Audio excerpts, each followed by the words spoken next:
संसार के साथ संबंधी भावों के अकेलापन के गुस्सा और अपने पति पर गुस्से ने एक महिला को एक ऐसी चौराहों पर खड़ा कर दिया है जिससे उसे कोई रास्ता नहीं दिख रहा है। 36 वर्षीय अंजलि अपने सिंथली संसार के चक्कर में पड़ गई, अकेलापन से जूझ रही। अंजलि के जब एक शख्स के साथ मिले तो उसने हर हद पूरी कर दी, लेकिन अब वो पूछते रहा है।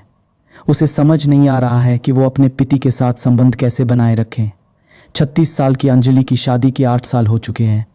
अंजलि के रूप में उनके पिता महीना में 15 से 20 दिन काम के सिलसिले में घर से बाहर रहता है। इतना ही नहीं, कोई संतान ना होने के कारण जान अंदर ही अंदर परेशान रहता था। पता की जाने के बाद वो घर में अकेला रहता था। वो काफ़ी अकेले महसूस कर रहा था। इसको लेकर उसके अपना पता से झगड़ा भी होता था, लेकिन पता का जवाब था कि अगर मैं काम नहीं करूँगा तो घर कैसे चलाऊँगा। वहाँ कुछ नहीं कह सके।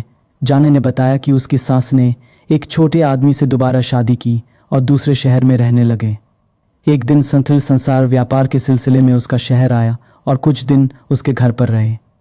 अंजलि ने आगे बताया कि उसके आने की एक दिन बाद ही पता काम पर चला गया। रात को खाना खाने के बाद अंजलि और उसके संसीर ने खूब बात की। इसके बाद दिन सीने चले गए।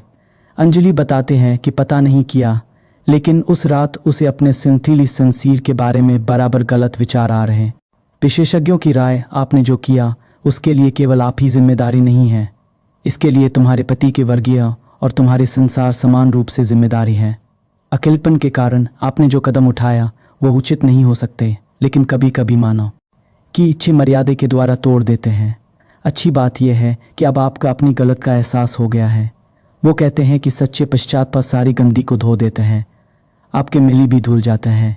आपके लिए अच्छी बात यह है कि संसार जी ने खुद कदम पीछे खींच लिए हैं और तीसरा आपको परेशान करने वाला कोई नहीं है। इसलिए बेहतर होगा कि आप भी इस रिश्ते को एक बार सपना समझकर भूल जाएं। अपने पति की सच बताना आपको और आपकी माँ के साथ भी उनके रिश्ते को खराब कर सकता है। आत्महत्या कैसे समस्या का समाधान नहीं है। खुद को व्यस्त रखने की कोशिश कर पति के साथ कहीं बाहर जाने का पालन भी कर सकते हैं। इससे आपके रिश्तों में आए ठंडक भी खत्म होगी और बुरे विचार से मुक्ति मिलेगी। आपको यह कहानी कैसी लगी कमेंट में ज़रूर बताएं।